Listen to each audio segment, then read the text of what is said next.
Hello, everybody. Welcome tonight to our very special story sharing session with Rebecca. Hi, Rebecca. Hi, How are you? I'm great. How are you? Good, good. So, usually I would say that I am tuning in from Los Angeles, where I live, but I'm currently visiting my mom in Sarasota, Florida. And just ironically enough, Rebecca, where are you tuning in from? Well, I'm tuning in from Sarasota, Florida as well. Yeah, we're probably just a few miles apart today.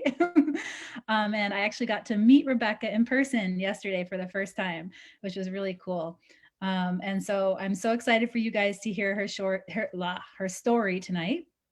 Um, Before Rebecca gets started, though, I just want to share a few reminders and updates from Project Sleep. So, thank you guys so much for joining and tuning in live.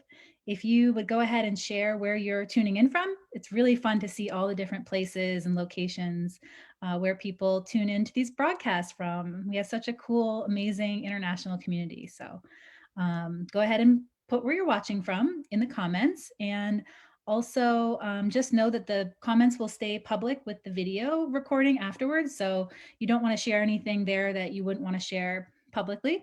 And if anything about Rebecca's story tonight brings up any questions for you about your own medical situation, please bring those questions to a sleep specialist. We just have to remind you, of course, we do these for educational and awareness purposes, but we're not doctors. So please bring your questions to a board certified sleep specialist. So those are just a few quick reminders and updates from Project Sleep. You guys might have known that we've had a lot going on social media. June is Pride Month, so we've been featuring some different members of our community from the LGBTQ plus community. And thank you for those that have been willing to share their stories and experiences.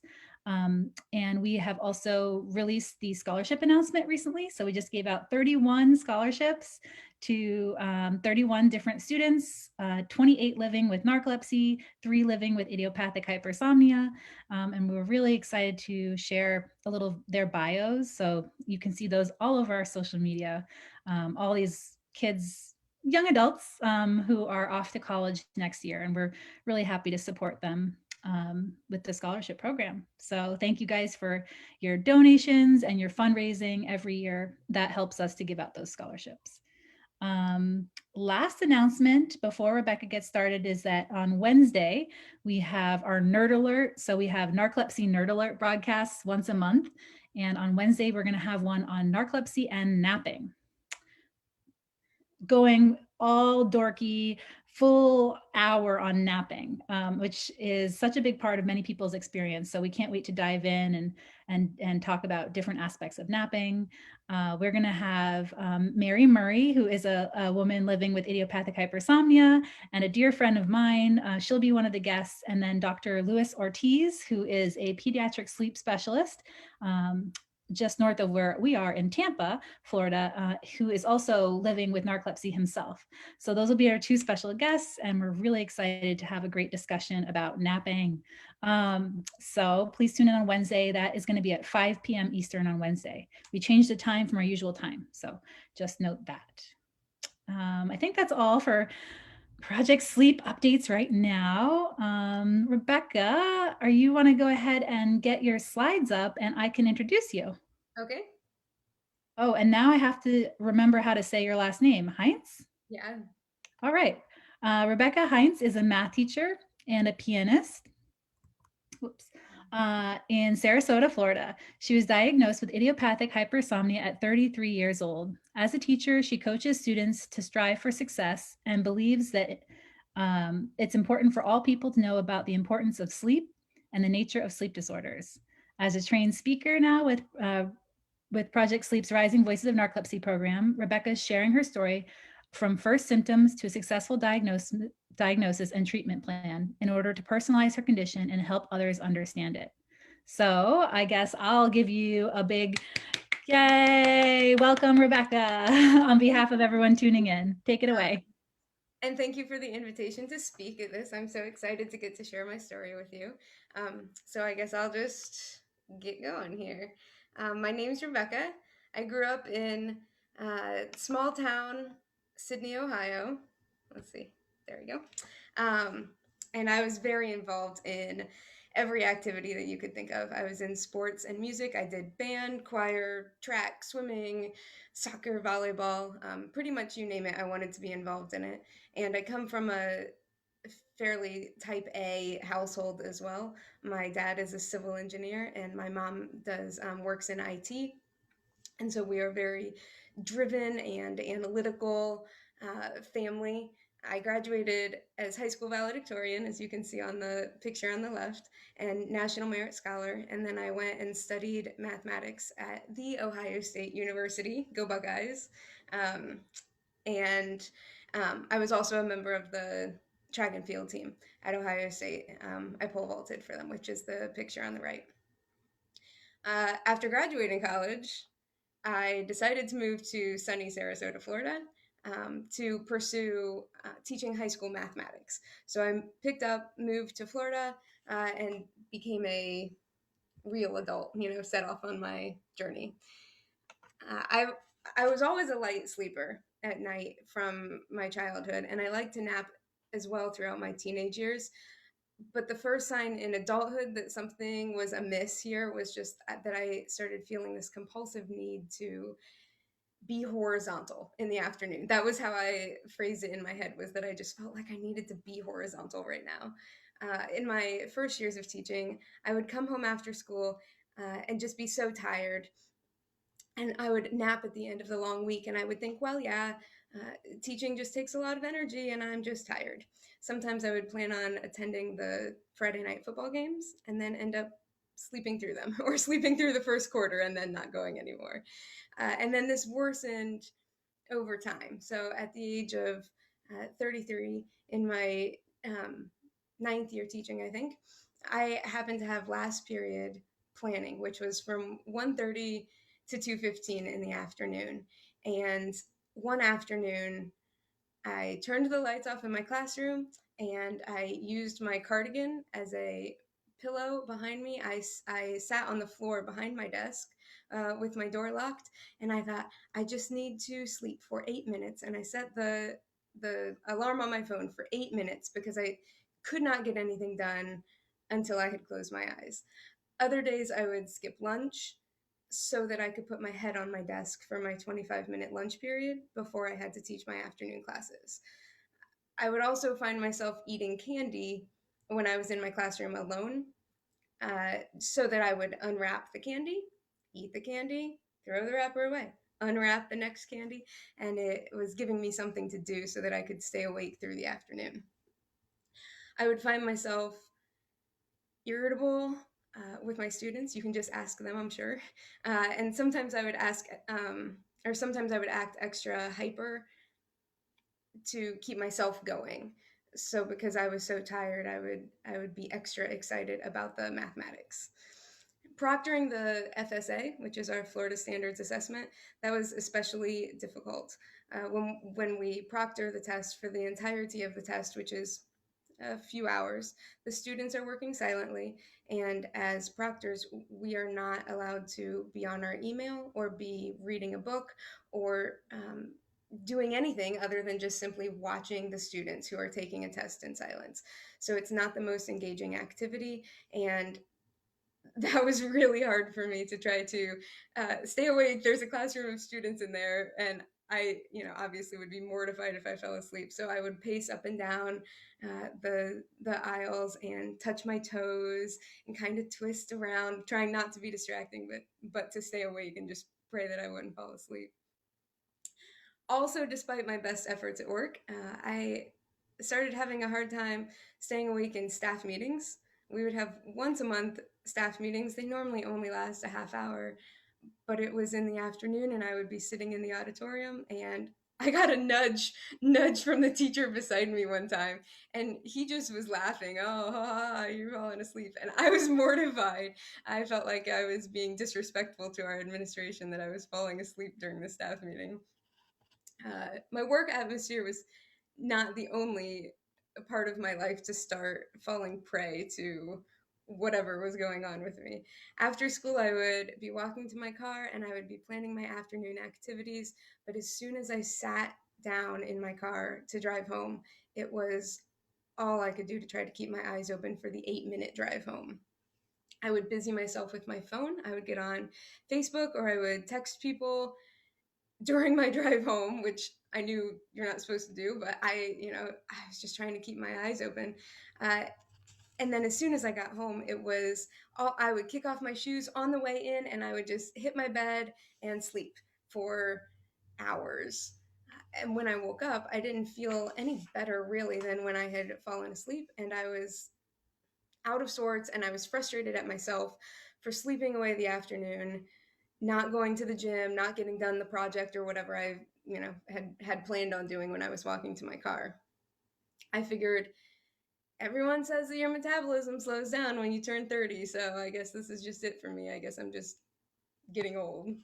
Um, Always the problem solver, though. I decided a workaround plan for the long afternoon naps. So I packed clothes for the gym, I took them to school, and then that way I would drive to the gym immediately after school, so I wasn't giving myself the chance to even come home. What happened, though, then was I struggled to stay awake on the ride to the gym. And once I got to the gym, I would lean back the seat in my car and crack the windows a few inches, and I would sleep in the parking lot at the gym because I couldn't go into the gym. I was too sleepy. And so I would wake up when I got so hot in my car with my car turned off in Florida. When I got so hot that I would wake up, normally 20 minutes or so, I would wake up and most of the time I would go into the gym and get a workout. Sometimes I was just too out of sorts and I would just drive back home at that point. I would take a nap in the gym parking lot and drive home. At night, I realized that I was getting up 10 times a night or more, and I wanted to be asleep. So I started thinking, what do I need to do to cover all of my bases? So I would eat something, comfort food normally, right? Like leftover Chinese or something. Or I would get a drink, glass of water, and I would go to the bathroom. I started just doing all three of those when I got up because I didn't know what it was and I would rather be sleeping. At one point, my nighttime snacking became a laughing issue with my roommate. She got me making a midnight eating snack shame log for myself because I don't really want to eat every night in the middle of the night. So I started logging what I was eating in the hopes that that would shame me into not eating in the middle of the night.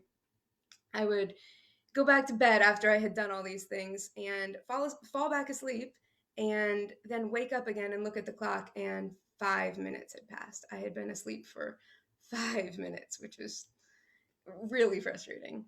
I started to say no to fun things that my friends were planning in the evenings because I would rather be sleeping than doing these fun things.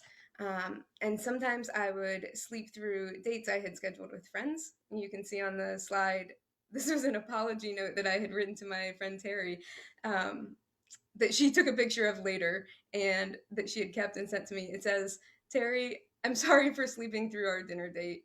Please accept this chocolate as an apology. Next time I will set 5 alarms.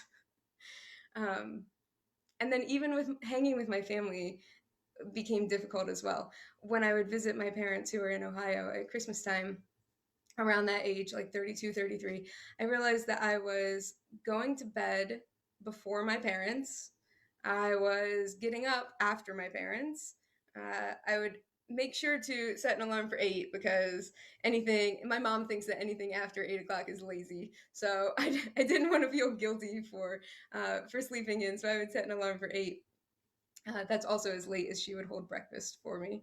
But then in the afternoons when we were, just catching up and I was enjoying the family time, I struggled to stay awake. So I would make excuses. My mom doesn't know this, so if you're watching, here's my confession, Mom. But I would make excuses to go up to my bedroom to go get something. I need to go get whatever. And I would go up and I would set the alarm on my phone for 3 minutes or for 4 minutes or however long I felt like I could get away with without being rude.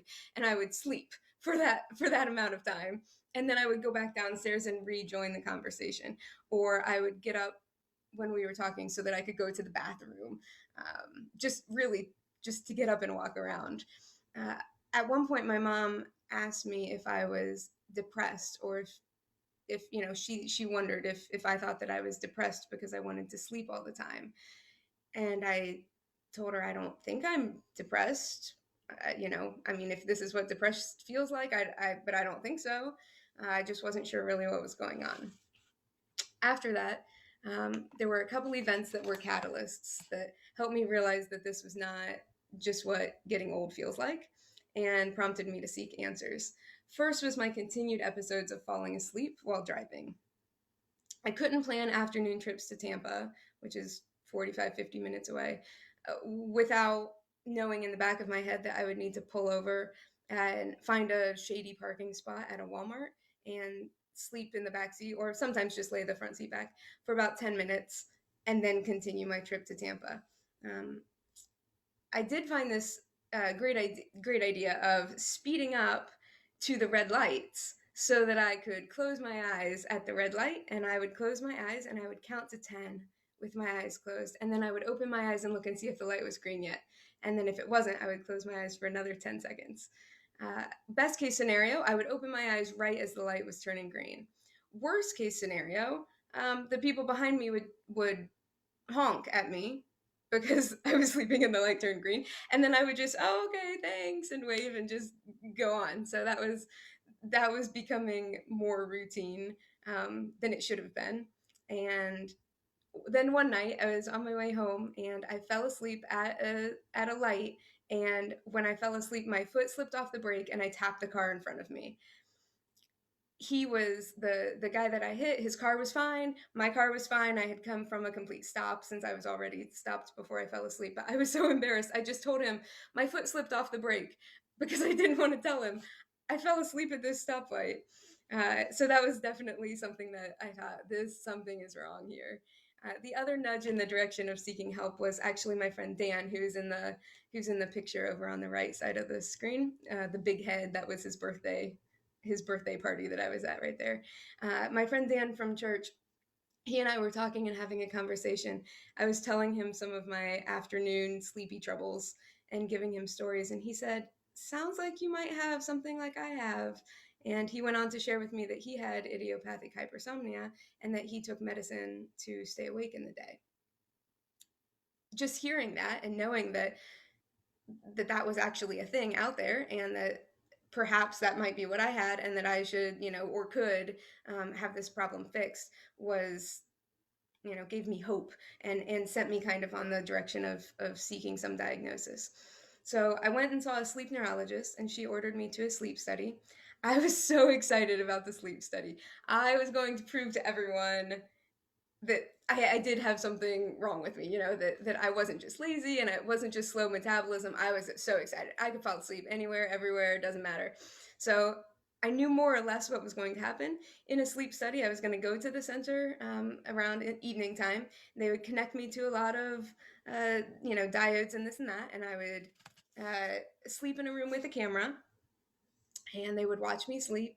And then in the morning, they'd wake me up, and I'd be awake for an hour or two, and then they would tell me to sleep and give me a half hour to sleep, and then they would wake me up, and then I'd be awake for an hour or two, and then they'd tell me to sleep again, and do that 5 times in the morning. And I thought, this is no problem, this is great. But the sleep study was not what I expected. In my sleep study, the room that I went to was freezing, and they only had a thin blanket for me to sleep because they wanted to be able to watch my legs if my legs were moving when I was sleeping. But I had trouble sleeping in the bed because I was so freezing. So then they would wake me up, and I was allowed to sit in the chair, but I would sit in the chair with a blanket on, and I would fall asleep when I was supposed to be awake, in the period where I was supposed to be staying awake. And the tech would wake me up every time and tell me, you're not allowed to sleep during this period. You need to stay awake now. But then when the period came to sleep, I was so cold. And anyways, so I went back to the sleep neurologist at the end of that. And when she told me that the sleep study had officially resulted in an inconclusive sleep study, I cried in the neurologist's office.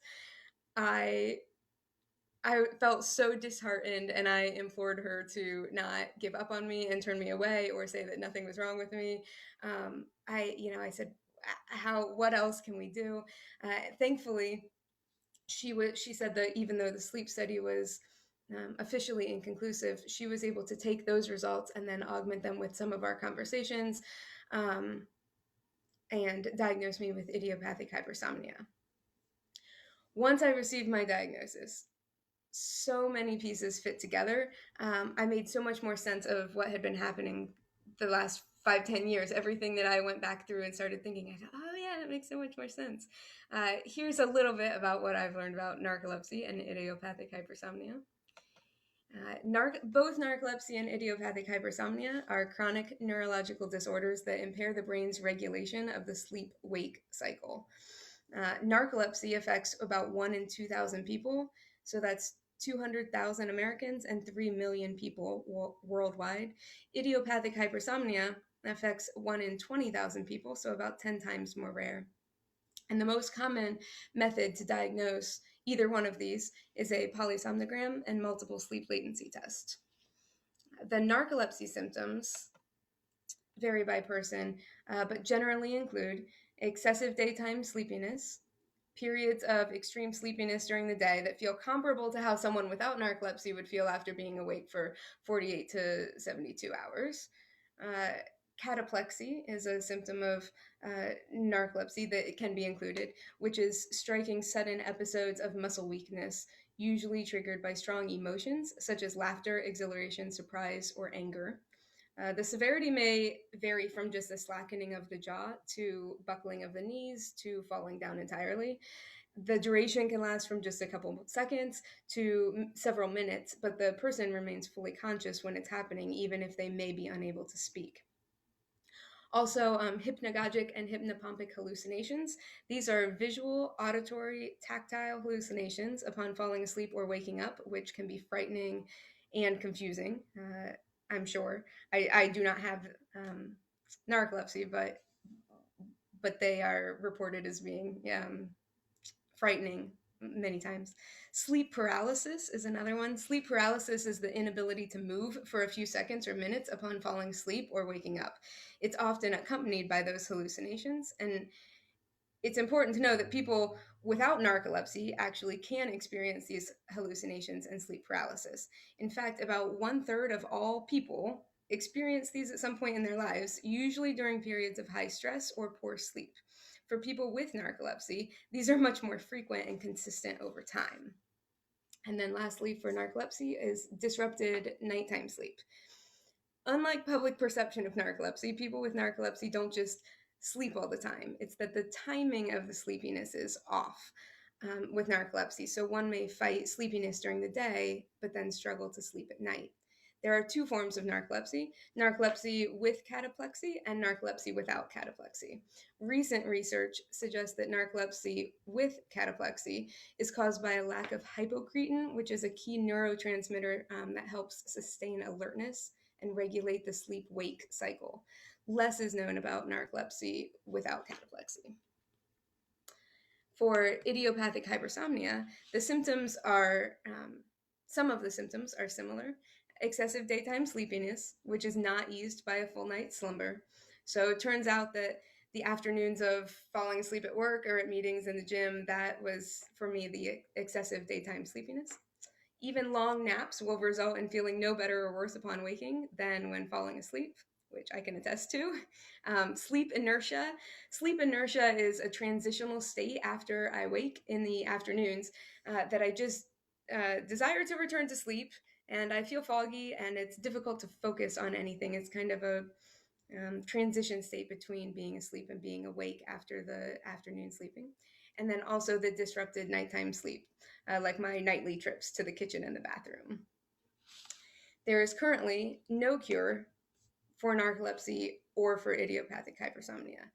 Treatment for the symptom management varies widely by person, but may include wake promoters, histamine-directed or stimulants for daytime sleepiness, nighttime medications that would increase the wakefulness during the day and then reduce cataplexy, antidepressant medications to decrease the occurrence of the cataplexy, and scheduled daytime naps. You can see that there are coping strategies as well, social support such as meetup groups or social media, and improvements in general health through sleep hygiene, diet, and fitness. For me, you can see the graphic. I call it my wakey pill because I take a wake promoter twice a day, in the morning and then in the afternoon. So this is my Outlook calendar at work that tells me at 12:30 every day that I need to take a wakey pill. Currently, there are no FDA approved treatments for idiopathic hypersomnia specifically. So narcolepsy medicines are typically used for idiopathic hypersomnia as well. I have found that the wakefulness promoting agent that I take twice a day is extremely helpful. It makes me feel like a real person again, is what I remember saying. I remember when I first started taking it, just going about my days with a huge grin on my face, always, because I felt back to my normal self, and I was able to get done what I needed to get done. I felt like this weight had been lifted off of me. I didn't realize how bad it had gotten over time, gradually over time, until the medication brought me closer back to my former self. The I still nap when I have the time to nap, and I also cope by eating candy still. Uh, but I no longer beat myself up when I need to nap, and I know now what I'm battling, so I can understand why I need the nap or why I'm acting extra excitable when I need to stay awake. I can manage my activities now without just feeling like I'm treading water, like my schedule was overcoming me. So now that I've settled into living with idiopathic hypersomnia, I plan on continuing to teach advanced mathematics, also to keep music directing and playing the piano for community theater in the area and volunteering at my church. Um, Pictured on the left are some of my students who just graduated in 2021 after this crazy year that we've had of teaching. Hallelujah that it's summer now, and the pictures are posted with their permission. And on the right is a picture of me at the piano after doing a musical gig in downtown Sarasota. I found that through this all, that life has a tendency to throw curveballs at everyone. No one's life is how they plan it to be. So I tried to follow the words of Gandalf in Lord of the Rings. He says, "All we have to decide is what to do with the time given us." So I try to think about that, to live one day at a time and just give full effort into approaching every task that I am undertaking with excellence. I now know that I have the strength to know my own weaknesses, which it's not a paradox, and it gives me more or less control back of how to gauge my sleepiness and how to figure out the best MO for dealing with my sleepiness on any given day. Now that I know that I have the sleep disorder, I feel compelled to help raise awareness of sleep disorders, so that, you know, spread the word, so that other people that may not know can figure it out. So symptoms for idiopathic hypersomnia often first appear not till the late teens or early 20s, but there's an 8 to 15 year average in between the symptom onset and actually being diagnosed with narcolepsy. And under half of the people with sleep disorders are currently diagnosed with those sleep disorders. Currently, they're either undiagnosed or they're misdiagnosed, often as epilepsy, depression, or schizophrenia. Even though some of my symptoms were present from high school, they gradually worsened over the period of 15 years or so once I actively went and sought a medical diagnosis. Instead of just rationalizing it away, I was diagnosed within a few months. So I've shared my story with you because I want you all to be informed about narcolepsy and other sleep disorders. As a teacher, I am always coaching my students to strive for mathematical success, but I believe that it's important for all of us to have a familiarization with the importance of sleep and also the nature of sleep disorders. I'm so grateful to Julie and Rising Voices of Narcolepsy, which is a program part of Project Sleep, that I feel like I have been empowered to share my story and improve public understanding of sleep disorders. Although everybody's story is unique, I hope that I have given you just a little taste of what idiopathic hypersomnia feels like. And if through my story that I end up helping even one person that's undiagnosed, realize that they would have a similar condition and seek medical counsel. It'll be totally worth it to save you months or years of additional struggle. So thank you for listening. If you have any questions, I'm happy to answer. Yay! Great job, Rebecca. I'm clapping on behalf of many other people. Thank you so much for sharing your story. If you want to go ahead and, yeah, there we go. Great, perfect. So I'll just share that there are people tuning in from around the world tonight. As local as right here in Sarasota. Hi to Randy and Lisa, of course, for tuning in. Randy connected us, Rebecca and I, and kind of was, yeah, bringing us together and getting Rebecca as part of this program last year. So, and then we have people tuning in from Peru, Ireland, Alabama, New York, North Carolina, other parts of Florida, Virginia, Angola, and St. Louis, Missouri. Wow. So, yeah, I know. I think I'm trying to count the continents. I think we have four continents covered. And I just can't thank you enough, Rebecca. You did a beautiful job sharing your story. And I'm so glad that you have that picture of the note from that you left for Terry. I think that's just and the part that you just said about your mom and going upstairs just really really resonates with my experience, and I'm sure many other people. So I have a few questions, and then people are writing in a few questions here. My first question is, as a teacher, um, you probably see a lot of sleepiness, possibly with kids. How have you talked to them about idiopathic hypersomnia, or how do you handle if you see a sleepy kid in class? Well, now that I'm diagnosed, I do mention it to all of my classes at the beginning of the year, especially the class that's right after lunch, because I tell them, you may, see me take the medication if I don't take it at the end of lunch, or you may see me being sleepy. But I mention it to all of my classes that I have this, and this is what I do to help fix it, but also these are coping mechanisms. And I always encourage them, if they're falling asleep in class, that they are welcome to take a clipboard and stand in the back of the class. They are not welcome to sleep in my class. Sorry. But I know for me, I have felt before, like, if only I could just kind of stand up and sway back and forth, or just move a little bit, I could stay awake. So they're always welcome to stand in the back of my class. That's really cool. Thank you for sharing with them. I think that could be really empowering for a lot of people. And maybe it won't be that year, or 5 years down the road, they might say, oh, I remember my teacher had something like that. And, so you never know how many lives you might touch that way. So that's really cool. Even Uh, though most of them probably don't have sleep disorders, the students I teach are so involved in so many activities, and so they have a rigorous course load, and then they've got their extracurriculars, and some of them are pulling part-time jobs as well, and or maybe taking care of the brother or sister at night. And so most of them, even without sleep disorders, are fighting some sleepiness at school. mm-hmm. And the start times are often, what time do you guys start school? School starts at 7:30. Wow. Wow, wow, wow, wow. Okay. Well, let's see. And you teach calculus. Yes.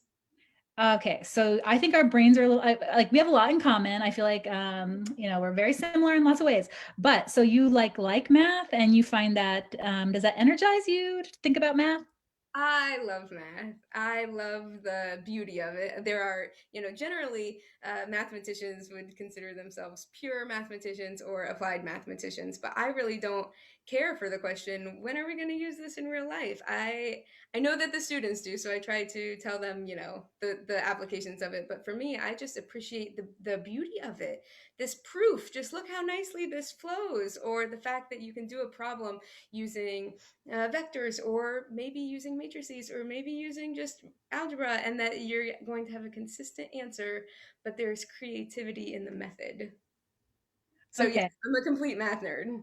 Wow. All right. Well, our brains are a little different in that way. As soon as you started saying some of those words, I started feeling a little sleepy over here. But that's so cool. And so you are also like such a, music is such a big part of your life too. Do you ever feel like, how is your experience, has your experience with sleepiness been a part of your, musical journey at all, or do they feel kind of completely separate? Most of the time, they feel fairly separate. I do music direct for community theater, and one of the theaters I play piano for is a half hour away or so. And I they did have to hold one show for me about 6 or 7 years ago. Before I was diagnosed, I did not know what was happening, and I napped and then I overslept and hurried to get to the theater, but and they held the show 5 or 6 minutes so that I could climb down into the pit for the show to start, which of course I was completely embarrassed and so apologetic, and that only happened once, but now I know. Yeah. And you usually feel pretty like it energizes you too to be playing and Yes. Yeah, playing, I don't feel sleepy when I'm interacting with the cast or when I'm interacting with the band at church or when I'm playing. That's I don't feel sleepy then. and just on a personal question, I guess, because I know that you also play the accordion. And how did you get started? I know you were a piano player first, I guess, and then how did you get into the accordion? So my mom had a trial, like a kid's accordion, and it was in our hallway closet when I was growing up. So I took piano lessons, and I found the accordion in the closet and decided to try it out and had fun messing around with it. And then my parents found an accordion at a garage sale when I was in the 6th grade, and they bought this accordion for me at the garage sale, and it's history from there. That is so cool. That makes you think about some of those childhood, you see things like that. Like I have a niece now who's like 6. Like I should get her a child's, accordion. Like you never know. You never know. That's so cool. Okay, let's see. We have a few questions here from the audience. Iris is interested to know, as I have a friend, Iris has a friend with idiopathic hypersomnia. If you, Rebecca, struggle with a lot of your treatments, as they are mostly made for people with narcolepsy. Um, well, for me, even though it's the same potentially as a narcolepsy would take, it treats the same, like it treats my symptoms that I have as well. So I think it does just as good for me as it would do for someone with narcolepsy. It doesn't seem to me like it's a second class or an alternative medication for me. It seems like a first round way to tackle it. Yeah, yeah, and a lot of the reasons why they don't get approved for idiopathic hypersomnia is just because it's even more rare than narcolepsy, and narcolepsy is already rare. So Right. I think we will see some treatments finally get approvals for IH soon, which will be really exciting. But often it's just more of a financial reason why they don't get approved initially, rather than an efficacy reason. Well, and I So, know that there are several medications that are new that are always medications that are new in trial. But I know the last few times that I've seen my neurologist, she's mentioned that there are some new medications on the rise as well. So that's nice to know that people are still working on it. yes, very much so. And the Hypersomnia Foundation is a wonderful organization. I feel like they started, I want to say around the time of Project Sleep, so maybe 8 or 9 years ago. And I feel like having that organization has really helped put more focus on idiopathic hypersomnia as well. So really always grateful for them. And if people want more resources about IH, I always recommend the Hypersomnia Foundation too. Does anyone have any other questions for Rebecca here? Um, I don't see any other questions right now. We've had great people saying how much your presentation resonated with them and all your different stories. Let's see. Iris wanted to know if you still drive. Yes, I do still drive. I don't I don't plan afternoon long trips in the afternoon. Like after lunch, I drive home and back, but nothing terrible in the afternoon. Otherwise, yes, no problem. Um, and let's see, I think I just want to ask, I mean, we kind of mentioned it, but I thought, how we met is kind of fun because um, I spoke at a conference right before the pandemic. So I was in Boston to speak at a conference, I think March 1st, 2020. And that's where I met, I gave my story, kind of a short presentation. And I met this man named Randy there, and everyone was really responsive to my presentation, which was really nice. And Randy said to me right away, I have a friend in Sarasota, Florida, and she reminds me so much of you. And so I don't know from your perspective, Rebecca, if that's kind of like he said to you too, probably. Oh yeah, it was the same. He came home. I saw him at church after he had come back, and he said, You've got to meet Julie." And I said, "Who's Julie?" And he had said that he was at the conference, and that we had so much in common, and you've got to meet her, and she has a program. And he started talking about Project Sleep and advocating for Rising Voices in Narcolepsy. Yeah, because pretty soon as I like knew, I was like, "Ooh, perfect! I think she'd be great for Rising Voices." So, like, So he must have been paying yeah. attention at your presentation. Yes, and although we're similar in a lot of more important ways, we also found out yesterday that we, fun fact, have the same phone case, and it's a very random phone case. We have the exact same color phone case, and who has the same exact phone case, but we do. So there you go, guys. What else can be said? Okay, Amelia would like to know, and Amelia usually tunes in from Japan, so we would have, but she's in Florida as well right now, and she would like to know what advice you would give other people struggling with sleep or starting out on their sleep disorder journey. And she says, any more Gandalf advice? No, however, I would, well, first off, get tested, seek the medical help. I know for me, I just for the longest time I just thought I'm just busy and that's why I'm tired, or I'm just getting old and that's why I'm tired. Uh, but seek the help, and then also for me, it was a struggle at first, especially to not be mad at myself after I napped. That that when I napped, I would, wake up and just, why did I waste the day, or why did I waste the time away? And now it's going to be harder to sleep at night. It was always my thought, although I didn't sleep well at night anyways.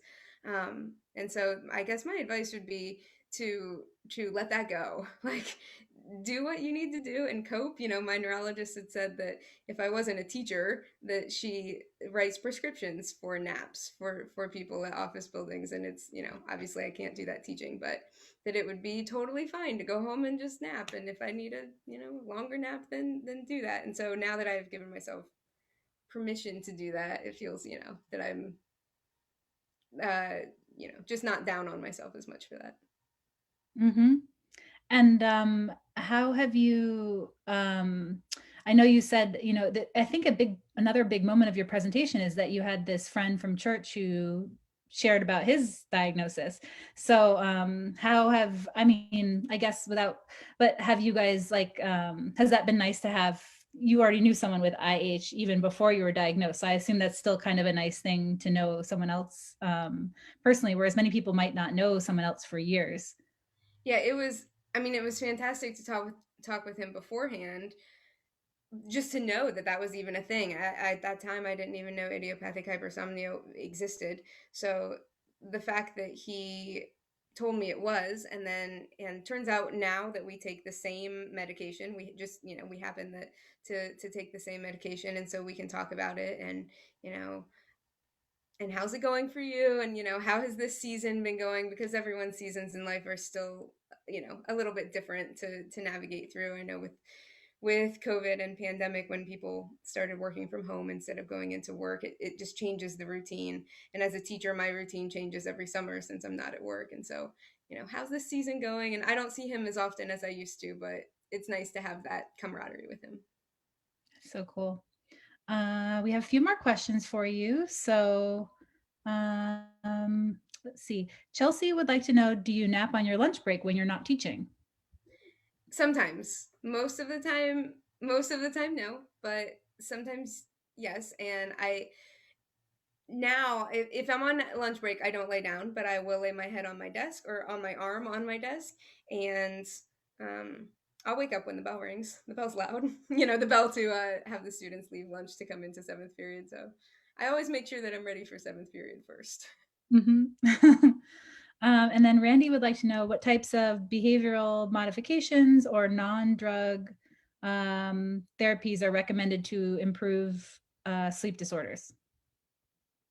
Well, for me, besides the drugs, the coping strategies, right, would be to stay fit, to have a good routine, go to bed every night at the same time, get up every day at the same time, which I struggle with. So it's on my to-do list to continue working on that.